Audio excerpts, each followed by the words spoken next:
Hello, today is April 21st, which is the 14th day of my extended fast, which I'll at least be doing 100 days. I'm thinking about doing 150 for my own reasons. And I delayed putting out this particular video today, and this may be a year from now people watch it, but when I was doing it in real time, because this particular day on April 21st, a very big recording artist by the name of Prince had passed away, and he was a huge part of my growing up in terms of my soundtrack of my youth and some of the music I listened to. So I got a lot of phone calls, so it kind of got me a little bit distracted. But it got me thinking of things. Right now there's early reports. Hopefully in the future they'll find out what happened to that particular musical genius. Either they said he had a sickness, or the case is saying he had a drug overdose. That means he probably took some type of either pharmaceutical drugs or recreational drugs. And that kind of got me to think about what I wanted to talk about today in terms of what we allow in our bodies and what are in our bodies that affect us mentally. And, let's be clear, all of us are going to eventually leave this earth. All of us, none of us can get out of here. I just don't know if I want to leave the earth in a drug overdose, if I want to leave the earth because my body is stuffed with toxins that I put inside my body. I don't know if that is a path, but I definitely respect the path other people choose to make. So, when I was a young person, I used to always write, and I wrote letters or send out emails. I used to put thought, action, habit, character, destiny. And I got that from a celestial seasoning tea box. It would say, sow a thought, you reap an action. Sow an action, you reap a habit. Sow a habit, you reap a character. And when you see somebody's character, you see their destiny. And that made me realize that that's a sequence of how things happen in life. So everything you see in life was the first a thought, then eventually became an action, then eventually became a habit. It's the character and destiny. So if you meet somebody and have certain actions, you know what their thinking process was, you know what their actions were. If you see somebody that has a certain characteristic, you understand what their habits were, you backtrack. What does that have to do with fasting? Well, the whole purpose of fasting is an action that can eventually become a habitual way of life, and a habitual way of life will lead you to a certain destination. I've come to realize that with fasting is probably one of the most effective ways to thoroughly not only cleanse your body, but to cleanse your thinking. When I think about Prince, and let's say if Prince, we find out in the future that he did die from a drug overdose, usually drugs or alcohol has to deal with something where people are hurting and they're trying to forget certain issues or certain traumas or certain things that hurt them mentally. So they result to drugs. When you fasting raises your vibration, or fasting clears your neural pathways in your body.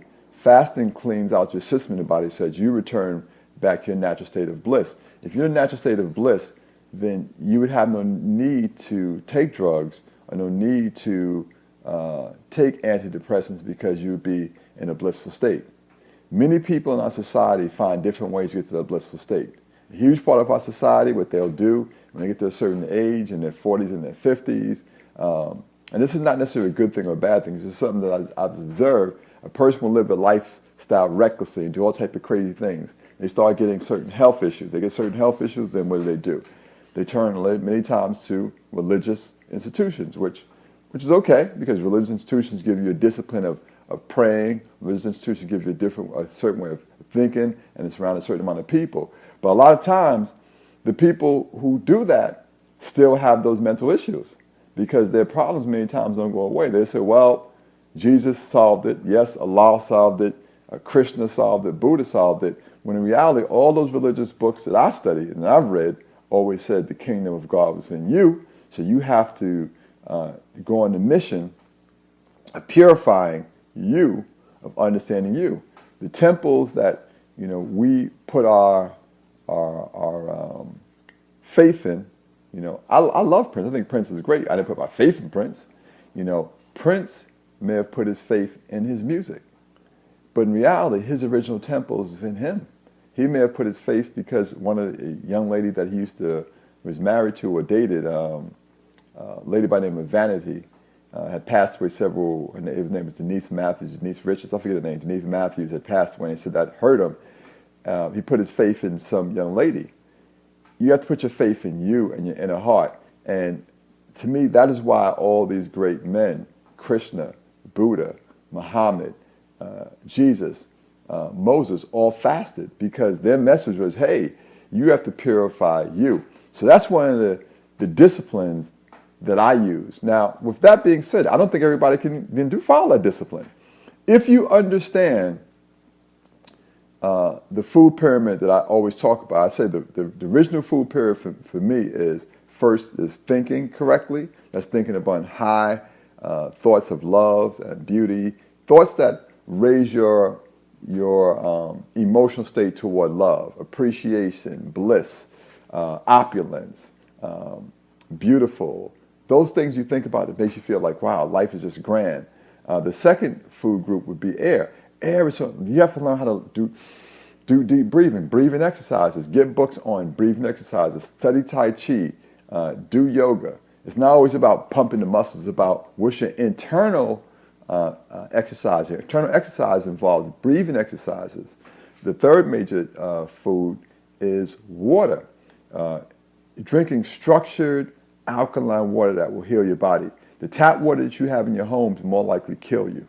Not even more likely it kills you. There's chlorine and fluoride in it. You have to learn about water. Become educated in the waters you drink.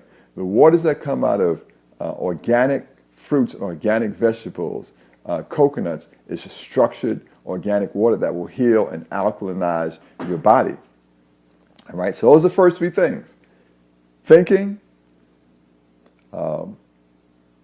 breathing, pure water, then raw vegetation, like, Swiss chard, cilantro, cabbage, foods of that ilk and its juices, and then raw fruits and its juices. Anything besides that is going to compromise you. So if I'm you and I'm not really ready for fasting, then I'm going to think about thought, action, habit, character, destiny. So what type of, I want to be healthy, so what type of action can I do every single day that will become a habit? Well, everybody that's listening to this could have an action every single day of eating an apple, eating a tangerine, eating an orange, or two of them a day. Because that puts you in the top food group. Everybody that's listening to this can have a green salad every single day. You can have an apple and a green salad every single day. Those are two actions you can do if you're not going to fast. All right? And this is going to go help cleanse your body and also start to purify how you think so you don't turn to drugs. And I'm talking about this because what happened with Prince, where you're affected like that mentally. You could have the discipline of saying, okay, I'm going to make myself a smoothie every single day. It's one of my smoothies. I'm going to do a smoothie off the top of my head. Take 3 bananas, put it in a blender. I like to juice my liquid. So I'll juice usually 2 or 3 pears, and then I put the juice in the blender with, let's say, a peach, mango, strawberries, blue, any one of those peach, mango, strawberries, blueberry, and then I'll put either cilantro, a Swiss chard, a kale, a whole bunch of it, like a big bunch, put it in the blender and blend it all up until it's nice and creamy, and juice it. You can use string beans as your greens, because drinking it every single day is going to purify your body, it's going to uplift your body, it's going to take you to a higher state. So get yourself in the mindset of what is my thinking like? Do I really want to be healthy? Do I really want to lose weight? Do I really want to be preventive in my disease? Am I going to depend on the federal government? Am I going to depend on the pharmaceutical industry to save me? Do I really think that because I have Obamacare, this is for all Americans, that Obamacare is going to put me in a better position? Or am I going to be proactive and use my common sense and be very conscious of what I put in my body? So once you have the first thought, then you say, okay, what action can I do every single day? Well, I could drink 8 ounces of water a day. I could eat 1 apple a day. I can eat 1 salad a day. Okay. I can give myself 1 enema every week. I can give myself 2 enemas a week, and write it down. Write down something at first, folks, that's simple. What I found is that the easy way to change what what I would call degenerative habits. Degenerative habits are habits that you do or anybody does that basically kills them, that leads them toward their grave. So what type of regenerative habits can I do within those food groups? You know, I could practice my thinking where I could think upon higher thoughts. I could practice deep breathing exercise. I can buy some books and practice 5 minutes a day till I'm able to do 30 minutes a day. I'm going to go out and get myself a really good water filtration and system that also structures the water so the water comes out alkaline. I'm going to find out what alkaline water really is. I'm not going to just listen to what Dead Sea. I'm going to say, what is alkaline water and how do I know? How can I find out if the water is alkaline or if it's acidic? What type of salads or what type of green leafy things can I eat every single day in the form of like a salad or a smoothie? And what type of fruits? And start out, if you are new to this, if you find it difficult, start out small and then build your way up. All right, okay, folks. So that's my testimony for the day. The word I'm gonna use for today is calm, and the way I look for things is calm. I see the calmness in the sunlight that's outside of my window right now. I see the calmness in the room. I could hear the gentle buzz when I'm in silence. I could hear the calmness in that. I can see the calmness in this pineapple that's to the side of me that I'm going to have for juice later on. I feel calm when I think about how my hair lays on the side of my head. I'm calm in the ideas that I have. I'm calm in my resolve. I'm calm when I see the children play outside in the street. I'm calm as I walk down the street and see birds fly above me. I'm calm as I'm in the subway system and I see the trains go through the system. I'm calm when I see the flickering of lights from the various cars that drive in the street. I see calmness as I see the people going back and forth to their various jobs. That's the first area, folks. That's the first step in your eating.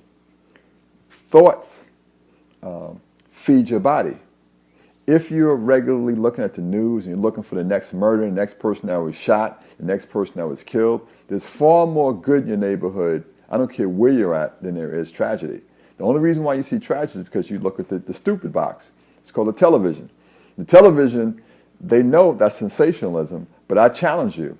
If there was, let's say, some type of tragic murder in your neighborhood or murder in your city, think about everybody in your city who didn't experience that, which could be hundreds of thousands, millions of people. So one murder trumps millions of people living in well-being. Think about what people are doing to your brain, folks. All right, take control.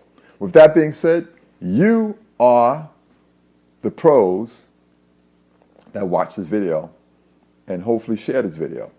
And subscribe. So if you haven't subscribed, subscribe to my YouTube channel. You're the pros who make this happen. I really appreciate you. Pros are people positively radiating opulence. And I say that because I want you to positively radiate opulence in you, the opulence of your health, the opulence of your beauty, the opulence of the riches that come in your life and your family's life. So keep being pros. Take care. Good day. God bless. And I'm excited about day number 15. Today was day number 14.